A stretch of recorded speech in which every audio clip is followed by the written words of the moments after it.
Evil dead ബേണിനെ കുറിച്ചാണ് സംസാരിക്കാനുള്ളത്. Sam റൈമിയാണ് ഇതിൻ്റെ writer. അപ്പോൾ തന്നെ നമുക്കറിയാമല്ലോ ഇതിൻ്റെ പോക്ക് എങ്ങോട്ടായിരിക്കും, അല്ലെങ്കിൽ ഇതിൻ്റെ പേടി എന്ന് മാത്രമായിരിക്കും. ഒരു സൂപ്പർ നാച്ചുറൽ ഹൊറർ പടമാണ്.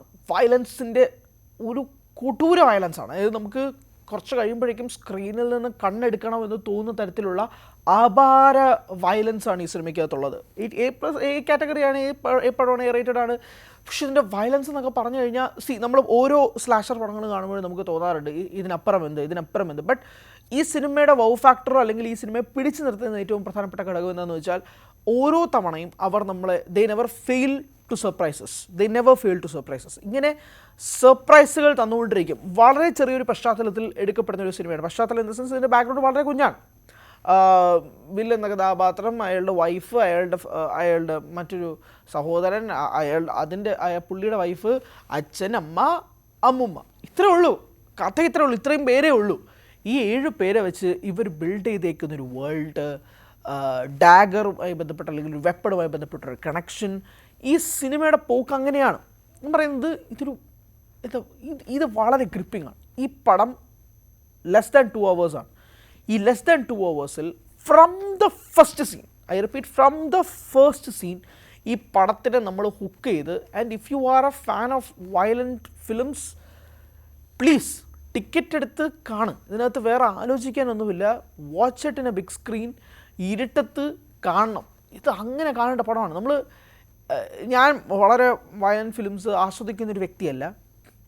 പല സീൻസിലും കണ്ണടയ്ക്കുകയും തല വെട്ടിക്കുകയും ഒക്കെ ചെയ്തിട്ടുണ്ട്. കാരണം അത്രമാത്രം വയലൻസ് ഉണ്ട് ഈ പടത്തിൽ. ഇത് നമ്മൾ വിചാരിക്കുന്നതിൻ്റെ അപ്പുറത്തേക്കുള്ള വയലൻസ് വരെ ഉണ്ട് ഈ പടത്തിൽ. അത് വളരെ റോ ആയിട്ട് കാണിക്കുന്നുണ്ട്. അത് ആ റോ ആയിട്ട് കാണിക്കുമ്പോഴാണ് നമുക്ക് എന്ന് തോന്നിപ്പോവും. അല്ലെങ്കിൽ അങ്ങനെ ഒരു സാധനം എടുത്തിട്ടുണ്ട്. പിന്നെ ഇതിൻ്റെ റൈറ്റിംഗ് സ്കില്ല് ഞാൻ പറയുന്നത്, ഇതിലെവിടെ എന്ത് പ്ലേസ് ചെയ്യണം, ഇതെങ്ങനെ ഇത് അൺഫോൾഡ് ചെയ്യണം, ഇതെങ്ങനെ ഇങ്ങോട്ട് കൊണ്ടുപോകണം എന്ന് പറയുന്നൊരു അൺഫോൾഡിങ് പരിപാടി ഇതിനകത്ത് ഗംഭീരമാണ്. അൺഫോൾഡിങ് എന്ന് പറയാൻ കാരണം ഒന്ന് കഴിഞ്ഞ് മറ്റൊന്ന്, അത് കഴിഞ്ഞ് അടുത്തതിലേക്ക് നമ്മൾ ജമ്പ് ചെയ്യണമല്ലോ. ആ ജമ്പിലേക്ക് പോകേണ്ട സ്ക്രീൻ പ്ലേ, അതെങ്ങനെ മുന്നോട്ട് കൊണ്ടുപോകണം, അതിനകത്ത് എങ്ങനെ ഇതിനകത്തൊന്നും എന്താ പറയുക, നമ്മൾ ലോജിക്കൽ ആംഗിളിൽ കാണണമെന്നല്ല ഞാൻ പറയുന്നത്, അതിലൊരു ലോജിക്ക് കൊണ്ടുവരണമല്ലോ. ലോജിക്ക് ഇല്ലായ്മയിൽ ഒരു ലോജിക്ക് കൊണ്ടുവന്ന് പ്രേക്ഷകനെ എങ്ങനെ സംതൃപ്തിപ്പെടുത്താം, സാറ്റിസ്ഫൈ ചെയ്യാം, അതിലൂടെ എങ്ങനെ ഒരു മാല പോലെ ഒരു കഥ മുന്നോട്ട് കൊണ്ടുപോകാം എന്ന് പറഞ്ഞതിൽ this film is A master class. ആ പടത്തിൽ ആ ഒരു ആംഗിളിൽ നോക്കിയാൽ സൂപ്പർ എക്സ്പീരിയൻസ് ആണ് എനിക്ക് കിട്ടിയത്. ലൈക്ക് അങ്ങനൊരു എക്സ്പീരിയൻസ് തന്നൊരു ഫിലിം. അതായത് അവസാനമൊക്കെ ആയപ്പോഴേക്കും എനിക്ക് തലകുറ്റുക എന്നൊക്കെ പറയത്തില്ലേ, ആ രീതിയിലേക്ക് കൊണ്ടുപോയി. നമ്മൾ ഇഷ്ടം പോലെ സ്ലാഷർ പടങ്ങളുണ്ടല്ലോ അല്ലേ, ഇഷ്ടംപോലെ സ്ലാഷേഴ്സ് നമ്മുടെ മുന്നിൽ തന്നെ ഉണ്ട്. ഇപ്പം ഫൈനൽ ഡെസ്റ്റിനേഷൻ കണ്ടാലും നമുക്കത് തോന്നും, നമ്മൾ വെറുക്കും പല സീൻസ് കാണുമ്പോഴേക്കും. ഞാൻ പറയുന്നത് അവർക്കൊക്കെ ഒരു ട്രീറ്റാണ്. ആ സിനിമകളൊക്കെ ഇഷ്ടപ്പെടുന്നവർക്കൊരു ട്രീറ്റാണ് ഈവിൾ ഡെഡ് ബേൺ. വളരെ സ്ലോ ആയിട്ടാണ് ഈ സിനിമ അൺഫോൾഡ് ചെയ്യുന്നത്, തുടങ്ങുന്നത്. പതുക്കെ തുടങ്ങി പിന്നെ ഒരു കത്തിക്കലാണ്. പിന്നെ കത്തിച്ച് വിട്ട് കഴിഞ്ഞാൽ പിന്നെ ദാറ്റ്സ് നോ ഗോയിങ് ബാക്ക് എന്ന് പറയുന്ന പോലെ. ഇൻ്റർവെൽ തുടങ്ങിയിട്ട് ഇൻ്റർവെൽ കഴിഞ്ഞ് സെക്കൻഡ് ഹാഫ് തുടങ്ങുന്നതും അടുത്ത പരിപാടിയാണ്. വേറെ സ്പേസ് ഇല്ല. ഞാൻ പറഞ്ഞ ഇൻ്റർവെൽ എന്ന് പറഞ്ഞാൽ നമ്മുടെ ഇവിടെ ആണ് ഞാൻ ഉദ്ദേശിക്കുന്നത്. ഇവിടെ ഒരു പോസ് ഇട്ട് കഴിഞ്ഞാൽ അങ്ങനെ കൊണ്ടുപോകുന്ന ഒരു പടം, ഭീകരമായ പടം എന്ന് തന്നെയാണ് എനിക്ക് പറയാനുള്ളത്. കാസ്റ്റ് എല്ലാം അടിപൊളിയായിരുന്നു. ഞാൻ കാസ്റ്റിനെ പറ്റി, സെബാസ്റ്റ്യൻ വാൻസെക്കാണ് ഇതിൻ്റെ ഡയറക്ടർ ആയിട്ട് നിൽക്കുന്നത്.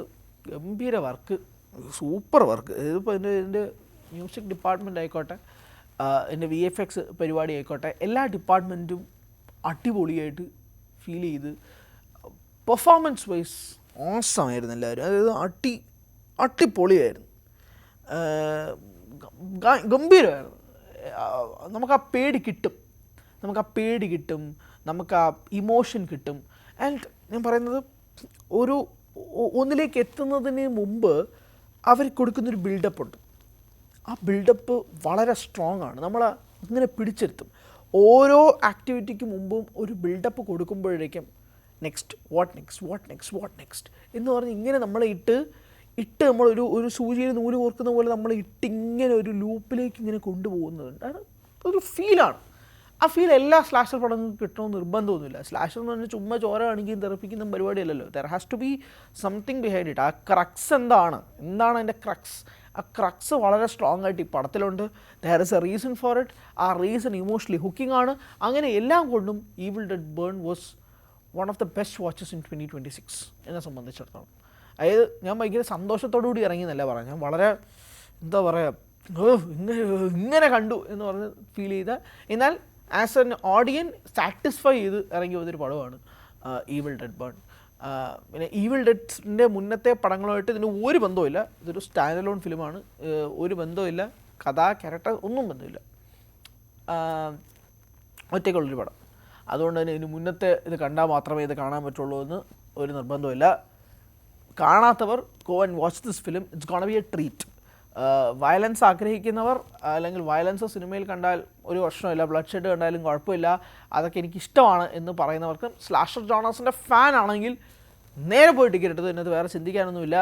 പറ്റുമെങ്കിൽ വേഗം കണ്ടു, അതാണ് സാഹചര്യം. പിന്നെ എൻ്റെ കൂടെ വന്ന ഓഡിയൻസ് അല്ലെങ്കിൽ തിയേറ്ററിൽ പോയി കണ്ട ഓഡിയൻസ് ചിലർ മറ്റേ ഇതുണ്ടല്ലോ, ബഹളം വെച്ച് കാറിക്കൂവി അവരുടെ പേടി മറയ്ക്കാൻ വേണ്ടിയിട്ട് ചെയ്യുന്ന കുറച്ച് പരിപാടികളൊക്കെ ഉണ്ടല്ലോ, അമ്മാതിരി പരിപാടിയൊന്നുമില്ല. ക്ലീൻ നീറ്റ് ഓഡിയൻസ് ആയിരുന്നു. സൈലൻസ് ഉണ്ട് ഈ പടത്തിൽ കുറേ അധികം മൊമെൻറ്റ്സിൽ. ആ സൈലൻസ് അലമ്പാക്കുന്നത് അതുപോലത്തെ ഓഡിയൻസാണ്. ഞാൻ പോയി കണ്ട ഓഡിയൻസ് ക്ലീൻ ആയിരുന്നു. ഒരു അക്ഷരമില്ല, ഒരു മിണ്ടാട്ടമില്ല, ഒരു അലമ്പുമില്ല, മര്യാദയ്ക്ക് കണ്ട ഓഡിയൻസാണ്. അങ്ങനെയുള്ള തിയേറ്ററിൽ പോയി കാണാൻ ശ്രമിക്കുക എന്ന് ഞാൻ വീണ്ടും ആവർത്തിക്കുന്നു. നല്ല ഓഡിയൻസിൻ്റെ കൂടെ കണ്ടാൽ നിങ്ങൾക്ക് ബെസ്റ്റ് വാച്ച് ആയിരിക്കും ഈവിൾ ഡെഡ് ബേൺ. സിനിമ കണ്ടവരാണെങ്കിൽ നിങ്ങളുടെ അഭിപ്രായങ്ങൾ കൂടി പറയുക. Thank you so much.